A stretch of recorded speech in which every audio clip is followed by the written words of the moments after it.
Assalamualaikum teman-teman semua. Berjumpa lagi pada pembelajaran kali ini mengenai sumber daya alam hayati, materi IPA kelas 4 SD. Sebelumnya, apakah teman-teman tahu apakah itu sumber daya alam?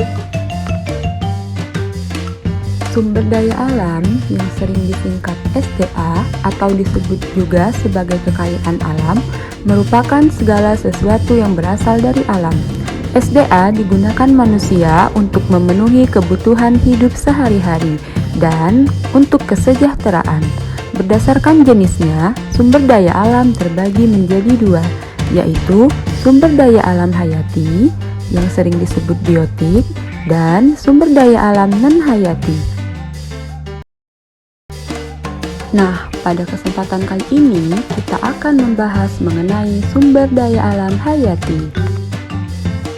Sumber daya alam hayati merupakan sumber daya alam yang berasal dari makhluk hidup, yaitu tumbuhan dan hewan. Sumber daya alam hayati juga terbagi dua, yaitu nabati yang berasal dari tumbuh-tumbuhan dan hewani yang berasal dari hewan. Adapun contoh-contoh sumber daya alam nabati yaitu buah-buahan, sayur-sayuran, kacang-kacangan, dan padi. Selain itu, pohon-pohon yang ada di sekeliling kita dan pohon-pohon yang ada di hutan juga tergolong ke dalam sumber daya alam nabati ya teman-teman. Apakah teman-teman melihat banyak hewan pada tampilan berikut ini? Tentunya ya, karena semua jenis-jenis hewan yang ada pada tampilan berikut ini tergolong ke dalam sumber daya alam hewani, yaitu sumber daya alam yang berasal dari hewan.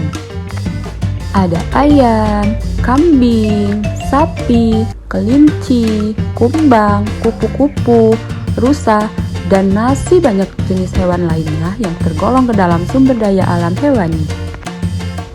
Nah, berikut ini contoh-contoh sumber daya alam hewani yang ada di laut. Ada ikan, kepiting, cumi-cumi, ubur-ubur, dan semua jenis hewan yang ada di laut merupakan sumber daya alam hewani.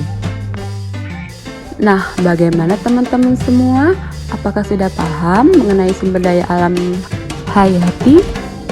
Ya, semua jenis makhluk hidup yang ada di muka bumi ini tergolong ke dalam sumber daya alam hayati ya teman-teman, yang banyak memberikan manfaat kepada manusia. Oleh karena itu, kita harus senantiasa menjaga kelestarian sumber daya alam hayati. Sekian dulu ya pembelajaran kita kali ini. Sampai berjumpa di pembelajaran berikutnya. Dadah teman-teman.